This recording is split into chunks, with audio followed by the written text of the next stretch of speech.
When was the last time your family felt like home?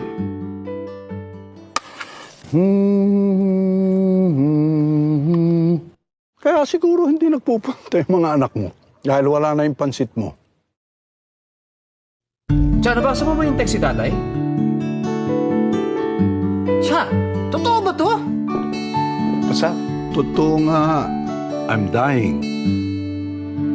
Gusto ko sana magkakasama tayo. 7 linggo na lang naman eh. Paano? Anong gagawin nyo? Susundin na lang namin yung gusto niya. Magkikita-kita kami every Sunday. Parang linggo-linggo tayo mag-outing nun. Kami lang. Pwede na ako dito. Sandali lang naman ako. Hanggang libing ka lang. Tsaka yung pagkain, gusto ko healthy ha. Nakakahaba ng buhay at nakaka-delay ng lamay. Crispy pata! Bawal yan! Ang paborito ng tatay. Sana pala hindi na ako nagpa-cater. Sino ba nagsabi magpa-cater ka? Pinasa mo na sana sa akin. Hindi sana tapos na yung laro, di ba? Ikaw mismo. Ikaw na magaling. Sige. Boss yan eh. Ikaw kaya tong boss. Ikaw nga itong pabida. Binibigay ko lang kung ano meron ako, pero kahit ano ibigay ko, ikaw pa rin ang bida. Tama na sabi eh! Ayaw niyo makinig para kay mga bata! Nagsalita ang ate, akala mo sinong marunong makinig? Hoy!